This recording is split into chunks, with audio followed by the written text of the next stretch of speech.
everybody. Welcome to another episode of Anatomical Gangster. I am your host, Sue Hitzman. Today, I had the opportunity to speak with neuroscience educator Ellen Petry Leanse.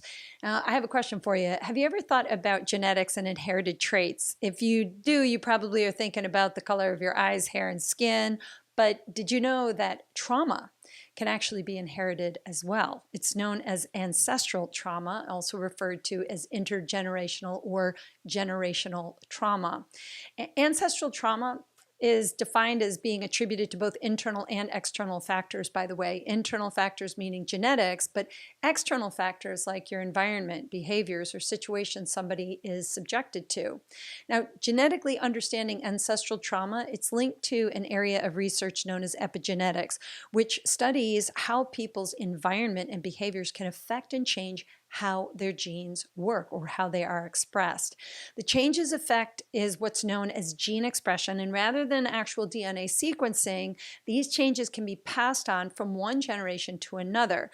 It's known as epigenetic inheritance. And research in this field is growing, and epigenetics experts are working to learn more about exactly how and when these changes occur.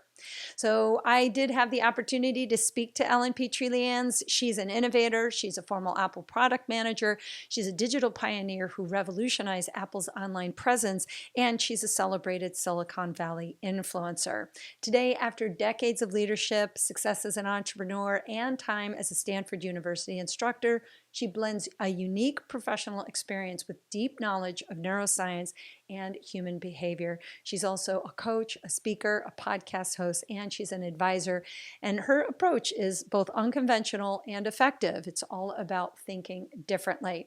So I hope that you really dive in and think about what we talked about in this conversation, because we didn't just talk about generational trauma, but also how neuroscience can inform us on how we function today through longevity, through aging, and maintaining our overall well-being.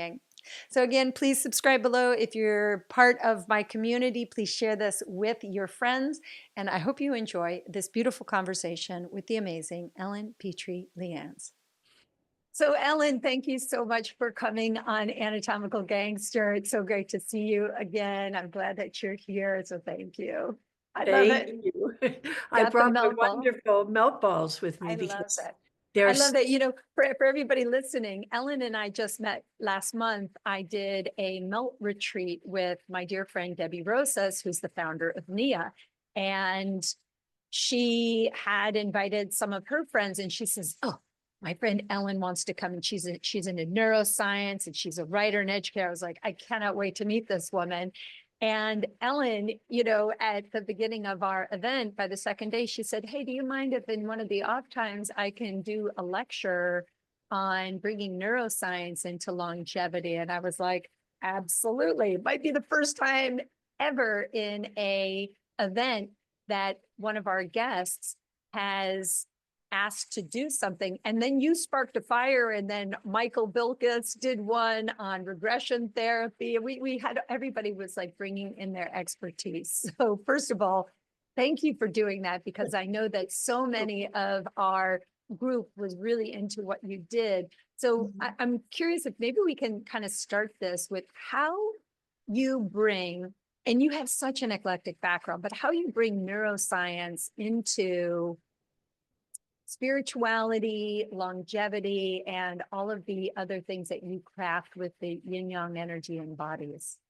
thank you. It's a great question. I think it would be good to wind back and sort of talk about how it all got started. So Please. I always had this dichotomy in my life because I've always been kind of an artist. I loved art as a child and was, never had the crayons or the Play-Doh or any other thing, the paintbrush far from my hands. But I was also a real nerd, especially when it came to biology. So all in my young life, and I'm 66 now, so my early life, adults were telling me all the time, you have to choose one or the other. You have to choose, are you going to be an artist? Are you going to be a biologist? Are you going to be this? And I was like, what is this thing called choose? I don't get it. So it's a very So confused similar. young adult. Yeah, right. As a very You've got to pick one thing, Sue. You can't play yeah. guitar and sing and have science. And I so feel you on that. I think that's It's what people try to do to shape us, but doesn't that just rip us apart? Well, you don't want to get me started on that tangent because it is a vestige of how we use the brain, which is Indeed. probably a foundation to all of this. But, when I was a young woman, I got very lucky because I stumbled upon a company that didn't seem to divide those two things. It was a really cool young company in the early 80s that had a six-colored logo in the shape of an apple. And when I first saw that Apple logo and I saw that, my gosh, this is one of those computer companies, thought, aha, it can be true that you can have sort of an artistic expression and also be scientific or technical. We didn't use the word design back then. We use the word design now, but Apple very intuitively surfaced sort of a very balanced design. And I flourished at Apple for so many years because it was such a creative and challenging environment. And I thought in my naivete that when I left Apple and I started going out on my own to do some consulting work and others, that every place in the world would be like Apple. And it Good wasn't. luck. Oh, Apple is so unique. So So unique. unique. And I was so naive, right? And so I would go into more traditional companies with sort of the specialty that I developed at Apple, and they'd be, we want this, we want this. And as soon as you got, a quarter way down the track, they were like, no, we're not ready for this yet. And I thought it was something wrong with me, quite honestly. I thought, what don't I understand that all of these successful people who are running companies must clearly understand because they're successful people running companies. So to get a better sense, I started studying psychology. And psychology very quickly led me to neuroscience. And the minute I landed on neuroscience, I had this, like it was like the Matrix. I went over to the other side and I saw the world through a completely different lens, which is both the power and the limitation of the human brain. Mhm. And everything that I have built since that time, over 35 years, begins with the brain. I often say that, when I speak about the brain, I say, I introduce myself and I say, I begin with the brain, that ancient technology we use to navigate the modern world. And Mhm. so everything so far that I have found in life fits in to a model that can be grounded in neuroscience. I love that. Yeah, and I've seen you do things on neuroscience and personal development. So, what would you say is a role that the brain plays in shaping our behavior and our habits, and then I guess to even go into how do you leverage that so that you actually gain more knowledge and connect more to people around you, right? Oh, heck yes. Let's do this. So, first of all, the brain is basically a recording technology. It's recording everything that you've experienced so far in your life. And it is using what it has recorded to say, the evidence is in. Everything she's already done is exactly what Sue needs to keep doing to stay safe and alive. And so, energetically and literally by the allocation of energy, because the brain is a cheapskate when it comes to spending energy, energetically, it's going to make it easier for you to do what is very routine and familiar and harder to do what is new and novel.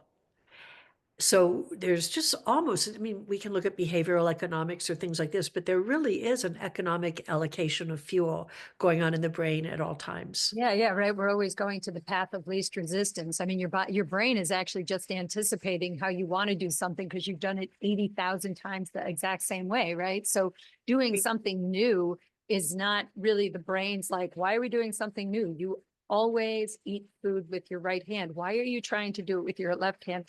Stop doing that, right? It'll almost stop us from doing something new, right? Do you know what? It's even better than what you said, because you said it super well, but it's even better than that, or worse, depending on how you look at it. Not only is it looking at your familiar routines and saying, make her do it like a robot, because she's done it so many times, it obviously works. They're looking at everything that's new and very, very quickly mapping it against everything already known and seen to make the best possible prediction about what is actually going on. Mhm. So it gets kind of wild to talk about it, but the brain is not actually documenting in real time objective reality. It's actually referencing its library of past memories to fabricate the reality it thinks is most probable and that serves you staying safe and alive.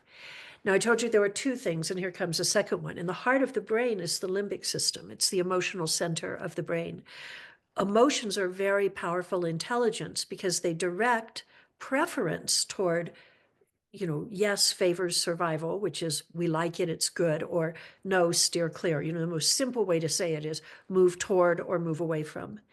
And the hippocampus, two tiny hippocampi, there are two of them, two tiny little organelles right in the center of the brain, just at the base of that limbic system, are incredible at assigning an emotional tag of preference, good, bad, or neutral, with neutral being kind of the least interesting thing for the brain.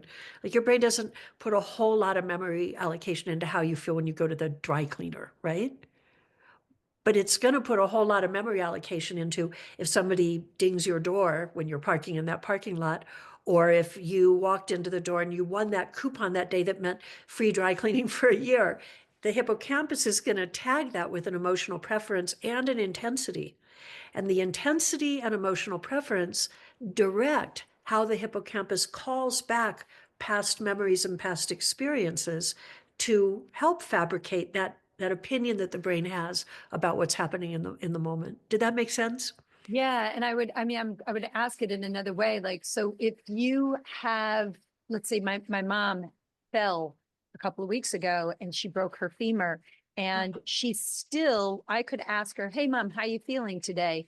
And her brain instantly goes back to that time where she said, "Well, my leg was shaking and I fell and I just laid there because I was afraid." And I said to her, "No, no, not not that. How are you feeling right now?" And her Okay. brain at 84 is in fact having a hard time presently with what's going on right now. And part of that, I think, is that stress response came up, Mhm. and her brain is so focused on that one point in time, she's having a hard time sort of unlinking herself from that Amazing. feeling. Is that really what happens to a lot of people You've in given trauma, a Yeah, right? you've given a vivid example. So of course, we have to look at anything the brain does at any stage in life, even in later years. And we'll come back because I actually have something you might want to try with your mom to help her unhinge from that pattern, sort of to pivot from it a little bit.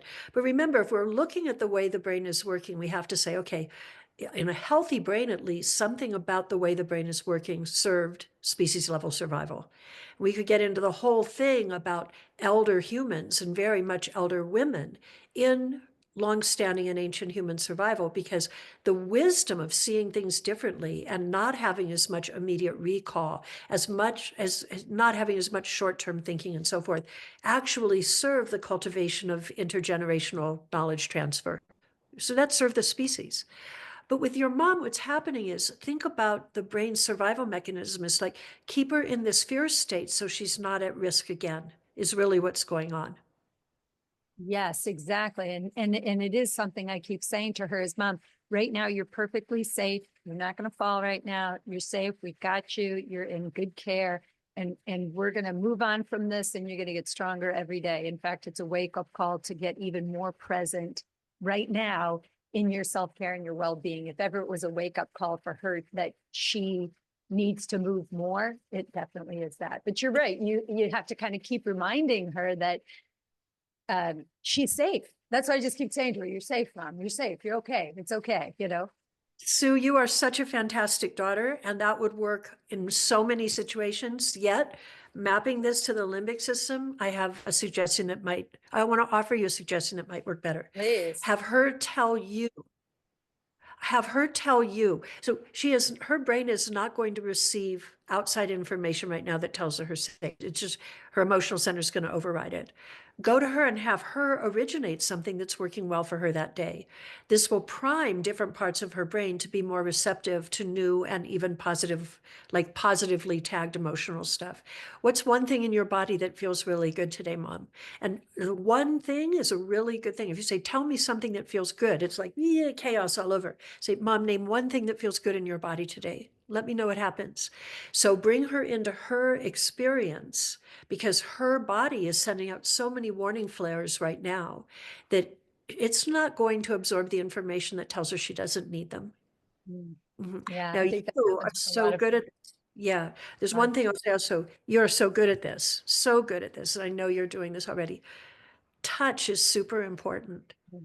Wordless touch. It will give her, first of all, I'm going to tell you a secret. The brain does not end right here at the back of the top of the neck, the back of the skull. the fact that we think the brain ends there is a convenience of the dissection table. And you've spent a whole lot more time on dissection tables than I have, let me tell you. However, to understand the brain, we really have to look at the whole body, and we have to look at a very complex and interrelated system that is very much tied into the, nervous systems, plural, and also to the gut and all of those things that we're understanding more and more right now. But wordless touch is very good for her right now, just the presence of wordless touch and getting her to start originating baby steps, what is working in her body. And then I'll give you a little brain hack and then I'll get off my soapbox here. A brain hack that could work really well for her is to observe, Mom, I'm really noticing that you are, and then state the positive. What you're doing is you're kind of calming down some sort of amygdala-based or other limbic system functions, and allowing the very strong charge associated with fear or negativity to start to soften just a little bit at the edges of neutral to slightly beneficial or positive. Yeah, I mean, it's tough with my mom because she, for so many years has had so much mental health imbalance, bipolar one, and Mm. now going under, having surgery and anesthesia Yeah. and, morphine, and it really is playing tricks on her mind. But the one thing that I find with the mind is it is malleable. Neuroplasticity is a real thing. And I just think, going slow, moving her in the right Slowly. direction is really, That's right. yeah. That's right. And let her be the expert on her experience because she's going to protect herself from other expertise. Yeah. And I mean, if anybody's such a pro at this, for people who don't know, Ellen has her own podcast called The Brain and Beyond. And this is really about your whole premise is to improve mental resilience. It is. And, so I just wonder, tell me a little bit about where mental resilience, where your discoveries have led you, and what kind of things do you share with people who listen to your podcast? What's the Oh, goal? wow. Well, one thing I would mention from the get-go is that, there's something invisible in our culture and any culture, and it's what I call mental climate change. Brains are not the same century to century, country to country, experience to experience, eon to eon. And so I've become very interested over time in the evolutionary biology of the human brain, how it evolved. And then also we can only know this through theory and research, there's no evidence, but some very curious pokings at questions around what were human brains like and what was human cognition like in the late Neolithic, which is a fascinating time. It And my really. response is, and I'm a very lucky person, Sue, because I live in the state of New Mexico. And in this state, we have, I believe, 23 independent indigenous nations, affiliations, pueblos or tribes. So we have cultures in this state, quite a number of them, that have maintained long held traditions, things that have served for many, many, many thousands of years. And so when we interact with people who have origin stories or spiritual practices or rituals and so forth, we see very different minds. The priorities, I'm thinking of a friend named Marvin. I'll make sure he listens to this. Hi, Marvin. And Marvin is a celebrated potter, a beautiful artist. He and his wife work together to make beautiful art. And when he and I are in conversation, it's really clear that our minds weave in very different ways together as we take a conversation forward. The more Western influenced mind, and because of Western culture, I have it, is much more about the linear pursuit of outcomes. It wants to move from point A to point B. Whereas minds from other culture that integrate more reflective processes, or maybe they integrate certain rituals, origin stories are fascinating, tend to be a little bit more balanced in their thought, bringing in more big picture thinking, um, sort of more subtle relationships of cause and effect than we like to pin the tail in the Western mind. And so, getting back to your question, I think we all have to remember that we are a product of the cultures, and our brains are a product of the cultures that we were brought up in and the individual situations that we're brought up in. The brain changes so much in the first 1,000 days of life, the first 3 years, more or less. But the amount of synaptic potential that is developed and also reduced because of the environment we're in those first 3,000 or 1,000 days, really sets the course for how our brain will view the world through the rest of our life. You know, I have a book that I've written. It's called The Happiness Hack. I have it right here. It's a very simple, like, user's manual to the brain. And in Mm. this book, and I don't know where it came from, but I use the metaphor of a rubber band ball. You know what those are? Of course. Yeah. And so if you've ever made one, you know, anything could be at the middle and you may not know. I remember a kid in third grade or something who made one so fast. It turned out he put a ping pong ball in the center. So it was sort of a fake, but usually it's just a little one rubber band wadded up. But the whole point is when we're looking at the outside surface of that rubber band ball, we don't know exactly what is embedded deep in the center. And so it is with the brain. This is the subconscious, the unconscious, and really the things that in the first years of our lives, the first days and years of our lives, caused our brain to prioritize with that same message. Aha, this is what Sue needs to cultivate and do to stay safe and alive. Oh, she doesn't need this part. I will not expend energy on further developing it.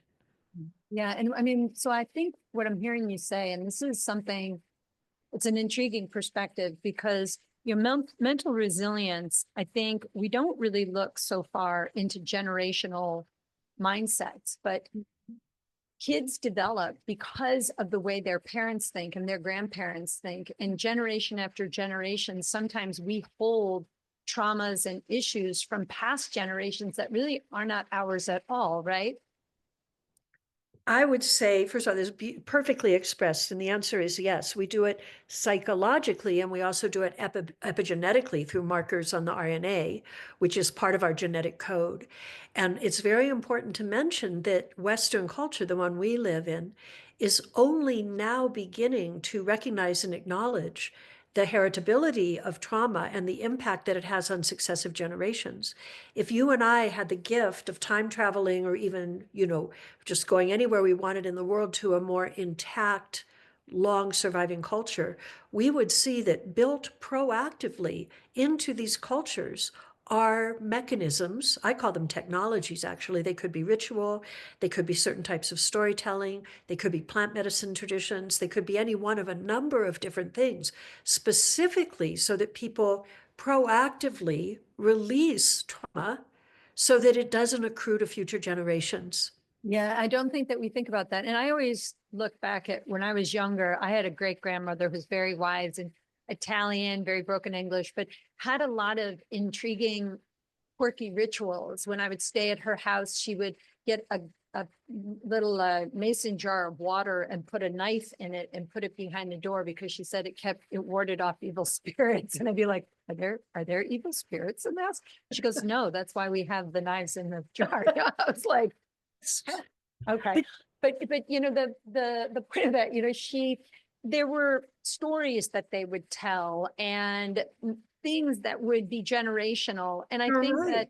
in indigenous tribes, they would be in groups, right? That no woman would just care for their child, the whole tribe would, Collective, right? yes. And it would be this community energy and community effort. And then generation after generation, we would keep these stories alive by telling the children and bringing that in. And I feel like in today's day and age, we're losing those traditions. We're losing those stories of our past. We're losing those connections of generations, yet they're imprinted within us somewhere. And I think when we lose those pieces, it's sort of a vacant gap between some aspect of my psyche and the energy body that is produced within me from generations before. Oh, I love how you said that. And, you know, you had this beautiful list, or not beautiful, this heartbreaking list of all we're losing. And what we could also say, and we're losing our mental resiliency. Yeah. Is that any coincidence? So I'm hearing the story of your grandmother with her malocchios and knives in the jar and all of this. She was actively cultivating sort of two things. One is a mindset of resiliency, but also the agency to say, I have something to do with my fate here. And Mm. if I do these things, I can protect and elevate my fate. In my coaching work, and even when I, you know, meet with groups and so forth, I think I do think we've lost a lot of our sense of agency often, that we can do something to cultivate a healthy mind. And you know very well through your work, and even that we can do something to favor the cultivation of a healthy body. Yeah, yeah, I think it really does take active participation. And I think that a lot of people that I meet are very disconnected to their bodies, and they're wondering why they're in pain, why they, have these relationships and everything is so suffering. And I think to myself, suffering is so much a choice. It's how your mindset is experiencing past events in the present moment, and you're not even aware that it's happening. And then with clients who have severe pain and they're the way that they speak, and then I'll ask them, well, what, where, how was your childhood, what happened when you were a teenager?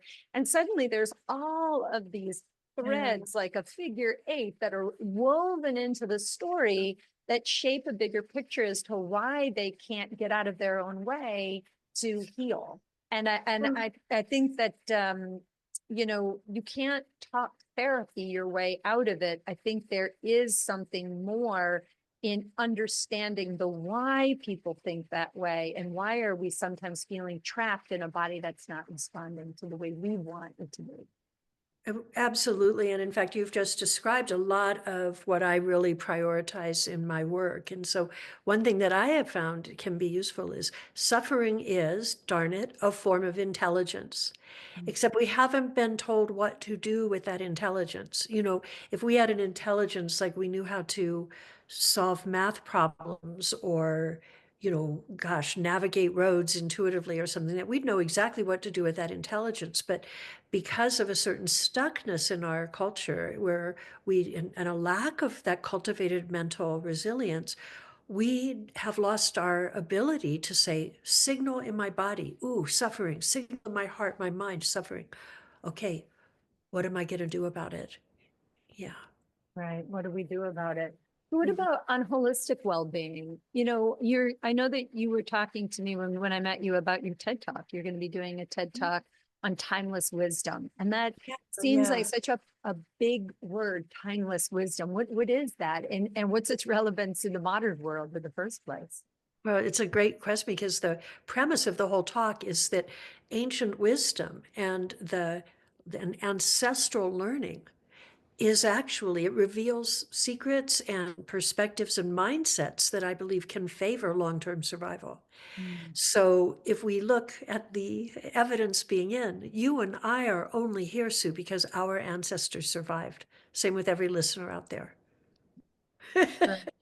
And Yeah. as the closing line says, or not the closing, but one of the later lines, without them, we wouldn't be here today.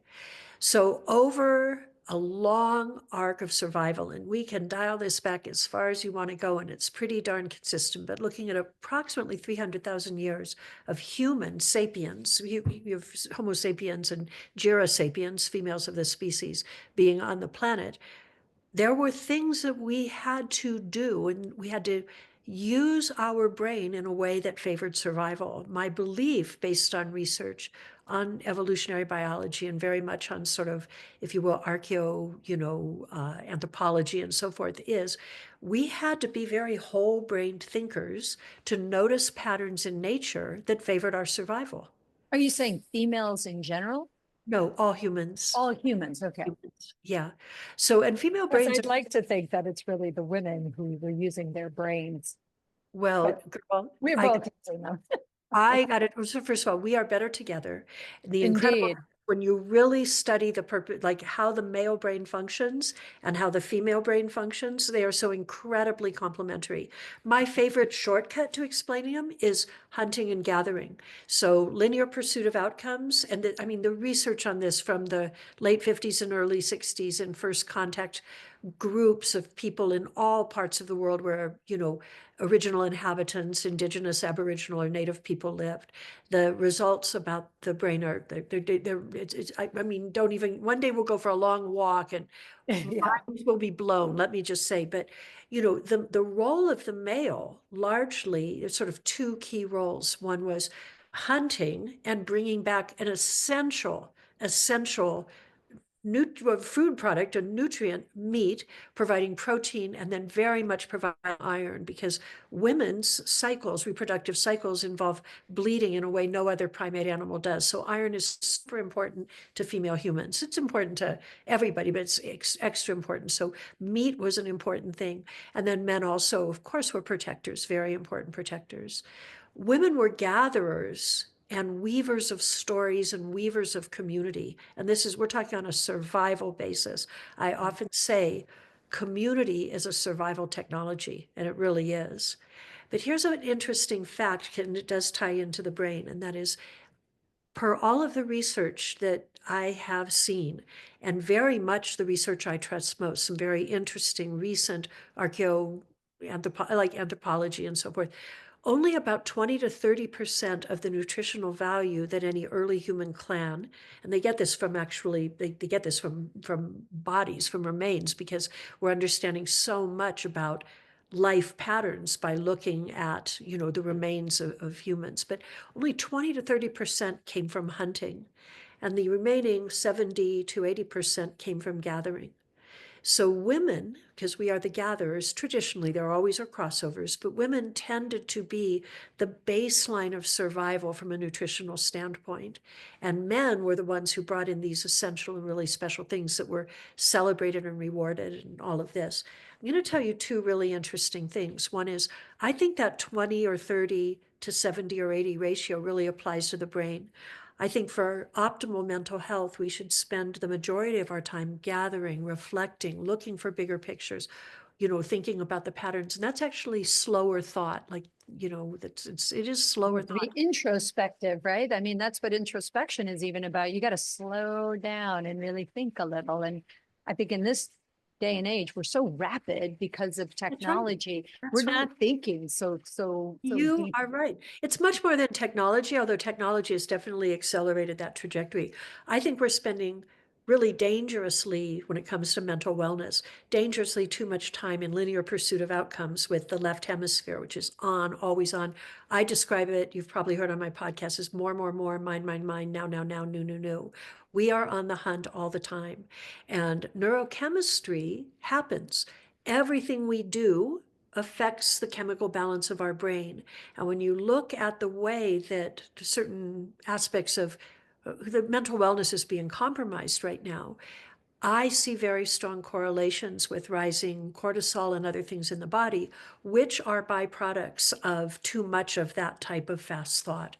Yeah, I think that, social media and the way that news is even brought to us, it's all this entertainment based mind suck that you get down this rabbit hole, and people are just spending so much time scrolling, Oh, yeah. worried about what is being talked about. But a lot of it is hype and propaganda, and you can't really believe half of the stuff that you see, and it's coming at us so fast It that is. I really feel like it is changing the brain chemistry of what was, even from, I'm in my 50s, and I think to myself, when we were kids, we would be in school, we would go home, we'd do our homework, and then we would go out and play outside for many hours until my father would scream at the top of his lungs, oh! And I'd be like, I gotta go. And I'd run home, have dinner, watch some TV, and go to bed. And now it's like kids are almost inundated 24/7 with information. I feel even much more demand on kids today than Oh, there yes. was when we were children. And Oh, much I more. think it's affecting not only their cognitive frequency, but their emotional Oh, yes. resilience, right? You have just described, even on your watch, mental climate change. And yes, the brain is always configuring itself to obey the rules of what it's been told consciously and subconsciously, allow it to fit into a society in a way that favors survival. And you are 100% right, and there are a few tragedies that have sort of blindsided us that we didn't see coming. Like, for example, COVID and what that did to put kids in front of screens, and what that did to cut off so many people from social connection. Yeah. Certain rise of other things that I correlate with, I mean, even like I sometimes even say pathological left hemispheric reliance, that have really shaped some of the strife and polarity in our culture. All of these things affect how our brain interacts in that environment, which means it affects everything about our lived experience, mind, body, and spirit. Yeah, I wonder with our lives changing so much over 150 years from even what you're describing. People used to work out in pastures more with their hands, digging things out. And now it's all machinery. Most of the jobs are being taken up by technology and by mechanical tools and devices. And, I wonder in some ways we're making life easier, and hopefully AI is going to work for us and with us rather than against us. But I see that the way our minds are developing, I don't think that human beings are able to keep up with the changing technology, even the amount of time we spend sitting and, just like how you're saying, reading a screen. How many of my friends, when I say, oh yeah, I'm reading a book, and they're like, "Oh, you read books?" And I'm like, yeah. They're like, you mean on your phone? I'm like, no, Yeah, no, like a book right. with paper. And it's like, wow, wow, you're using a pen and writing things down. I'm like, oh yeah, I'm Oh, an old person. I still use yeah. pens. And I do have a friend whose daughter said to me one day, she's like, I can't believe you still use pens. And I was like, what are you talking about? She goes, I'm anti-pens. I can do everything. I don't even have to type. I can just read it into my Oh, computer yeah. and it types for me. And I think, are we creating lazy humans, or is it just, no, that's actually time efficiency, and it's going to free up our mind to take in new information? I'm conflicted. You Like, what is understandably. neuroscience? What are they saying in the world of neuroscience? What is happening to the neural correlates of our mind today in 2025 Yeah. compared to 1925? Well, there are as many opinions, I'm sure, as there are neuroscientists. I mean, I've Yeah. seen neuroscientists stand up on stages holding their phones saying that there's never been a better time to be alive because all of the information in the world is available in the palm of our hands. And, we have to get back, Sue, to something that probably is maybe even, and it's why I call my podcast The Brain and Beyond. I do go beyond the brain. But we have to really go back and ask the big questions, like, what's the point of all of this? What is the purpose of being human? Why are we here? And if we think it is on that linear pursuit of outcomes and the quest for more information, and you even said something like time efficiency, like we've all been given, we've all had plenty of efficiency Kool-Aid. It's good. How are you? How many times do you hear people say like, "Hey, how are you?" And they go, "Oh my God, I'm so busy." When did Right. when did busy when did that get to be a good thing? You know what I mean? So what I would say to your listeners, though, is to take a page from Sue's book, um, read stuff on paper, write stuff down in a journal. Try to have as much multimodality as you can with the different functions, because changes are coming so fast and we don't know what the long-term impact, the unintended or intended consequences of those changes are. Slow a few things down and kick a few things around old school style, because you're kind of buying time. You're giving your brain more permission and more practice, a little bit of a better workout across a number of different modalities, rather than turning into this single track chase that seems to be rewarded out there more often than is good for us these days. Yeah, and I know you're talking about just aging and well-being, because really, as you get older, you realize that the sharpness of the mind does change a little bit. Like, I've never really lost words in my mind, and every once in a while, I'm like, "Can you grab me that thing there with the water, the glass, the glass? That's what I want." It's like a simple word, and it's like, why don't Yeah. I know that word?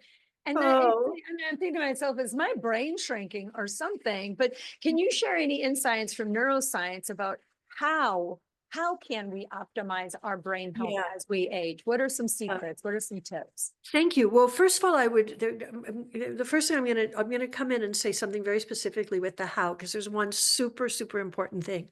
I have seen so many people my age and even younger, when they have a little thing of recall, like they don't have the immediacy of recall that they are used to, They get very angry with themselves.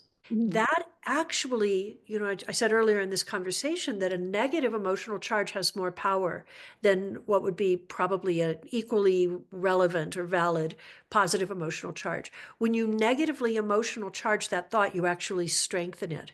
So, a really good thing to do is when we find ourselves, and I find myself not having that recall that I want, is I try to take it with a little bit of humor. Now, let me tell you what, oh, look at that. Like, oh, here we go. Like, I take a very gentle approach. One of the reasons that I think I learned to bring in that humor is by looking at the aging brain over different global cultures. And Western culture does not do this, but a large number of long surviving human cultures looked at various chapters in a human's life and even map that to the different styles of cognition. And I'm going to stop on humans now, and I'm going to plunge you, me, and your listeners into the icy waters off of Puget Sound near Seattle, Washington. And we will swim with the orcas, the killer whales, and we will look at the way orca societies are run. Orca societies are run by postmenopausal females who had been amazing hunters in their youth, who had been amazing mothers to the next generation. But orca females are one of only about 6 known species, we are one of them, where the female undergoes menopause. And at menopause, probably her ginormous brain does shift.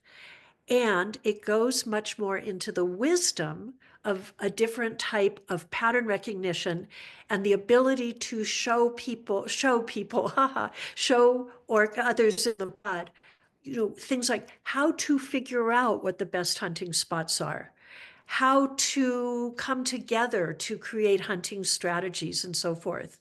So what I want to reassure listeners, male and female alike, is we don't pay a lot of attention in our culture to the benefits of that slower recall, perhaps more complex mapping brain.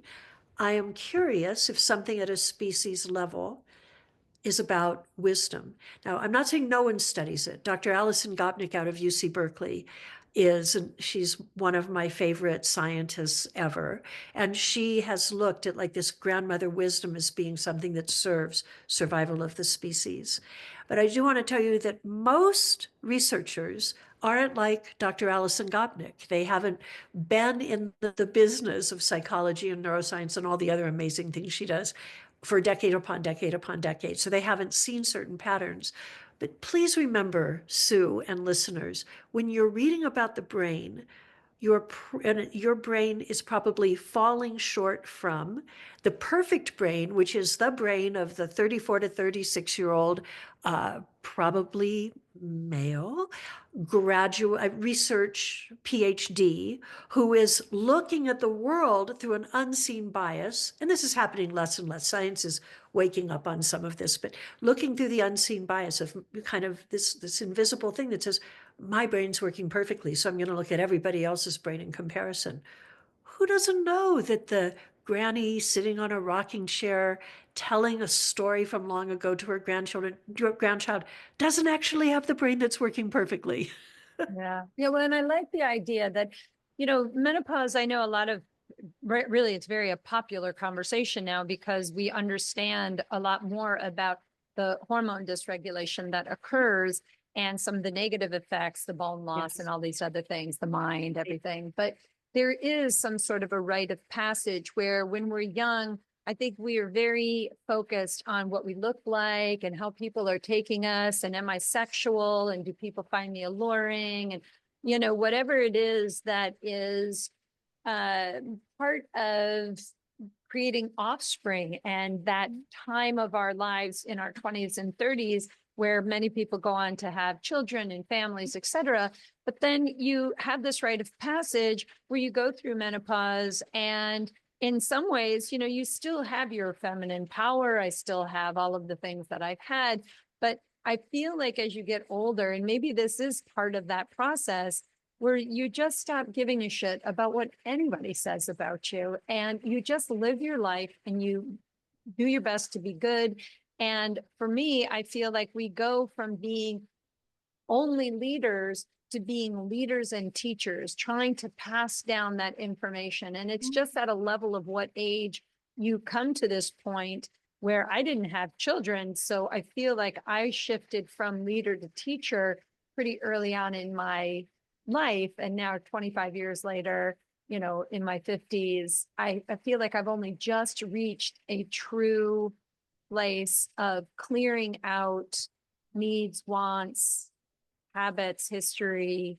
that holds me back and allows me to flourish and go more into the directions that I want to go in. And I think that's a part of wisdom that we I, really don't look at. But I think that it is so important for everybody who's listening, men or women, to realize that life changes, our minds change, but how we see the world, how we view the world, how we experience it is really about how we connect with one another and less about ourselves as individuals.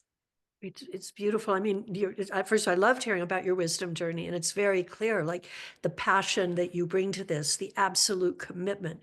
When I even meeting you only a month ago and seeing your fluency, weaving things together from all sorts of different, sources that came together in this clear, beautiful, sort of tapestry of seeing the world through how do we maintain our health and how do we cultivate vitality no matter what our start point is through all of our lives. So you know this, Sue, because I see it in you in action. It's like the longing to be of service rises as we go through these life stages, and to offer the wisdom of our life lessons to those who will follow. Actually, you asked about my TED Talk. Like that is a big core of the TED Talk is we are meant to be of service to those who will follow. And yeah. Yeah, yeah. So with where, I mean, because Ellen, you're just one of these people who you have such a rich background in so many different facets. And I've also heard you talk about the wisdom and, you keep bringing it up, feminine wisdom, masculine energy, the yin yang of things. And Yeah. you are truly a lifelong educator. It sounds to me like, you've been teaching in many facets for decades. What areas of study or exploration are you currently passionate about? What are you doing now that's different? Nothing, it's an extension and a continuation, but I'm extremely committed to the balance, restoring the balance between feminine and masculine energies, yin and yang, because they're, Which we all possess, men and women. So we all she's not do. saying male or Well, female. She's no, saying, right. no. I don't think people understand that. I actually think it's really true. And then, but it also ties into the brain. And it's very important because, if we look at the neurochemistry of each hemisphere has really distinct neurochemistry, yet we all have access to that. Everything I see in natural systems, everything I see in ancient wisdom, everything I see in the teaching of the great, philosophers and the great psychologists, and I don't think they're all great psychologists. There are a few that I categorically dismiss, but it is all about the mutuality of us being better together. There's a young woman who is of this land. Her name is Dr. Lila June Johnston. She's Dene, which is the word for Navajo, but it's Dene is the word that's really being reclaimed. And she speaks so beautifully about the oneness of two-ness and really how we are, any of us in oppositional forces or what we call oppositional forces, all of us are meant to be better together. And so I think my commitment for the rest of my life, it's the work that really leads and inspires me most, is to what can I offer in terms of restoring balance to the more natural state of who we are meant to be as humans, which is where we are there for each other. We are there much more collectively and mutually, and that we are using our brain in both of the incredible capacities that each hemisphere offers, using them in healthy balance So what do you think the meaning of life is? to learn and to appreciate. Mm. And by the way, that's a whole other talk. I've actually come to really deeply believe that this is my belief. I have no evidence for it. I have had other ways of looking at this. I love coming over and playing on what's called the mechanistic or the materialist side, where, this is just an illusion. There's nothing before it. There's nothing after it. I can go there. That's fine. It's not what I choose to believe at this point. I really do believe that we have been granted a gift, and that is we are an expression of some incredibly powerful force of divinity or consciousness or whatever you want to call it, here to have a human experience. Well, why would we have a human experience? What would that be in service of? My belief is it's in service of something more complex than we know how to understand. And so we might as well learn how to be of service. And life is going to give us plenty of lessons, let me tell you. Indeed, life is just a bunch of crazy lessons. Yeah, I always think the meaning of life is to really deepen our understanding of compassion and love, because life is full of challenges. And, I always think my mother is such a vast teacher for me. She's been one of my most amazing teachers in just how precious the mind is, and just how much compassion you have to have, because sometimes that woman does drive me absolutely crazy. And I just, come back to that moment of just saying she just doesn't have the capacity to really root herself because of the trauma she's had. And so I find great compassion for her Yeah. now. I Yeah. hear her differently. And I think that when we go through life, to become a great teacher, you have to become an exceptional listener and a question asker. And I think that is sometimes what the universe is asking of us, is to be Yes. more open-minded, right? Have more compassion. So true. And I do think this is all in service of love and compassion. Yeah. But, I said that there were two things that I think it's about. And one is this learning, which is so important. And the other is just to enjoy. Like, if we really take a breath and let ourselves think about it, like, this is a beautiful place. We have these bodies that are capable of so, like, they're so wonderful, really. And It they're really is. when they feel so good. Like, I think enjoying being embodied in this physical world is also one of the reasons we're here.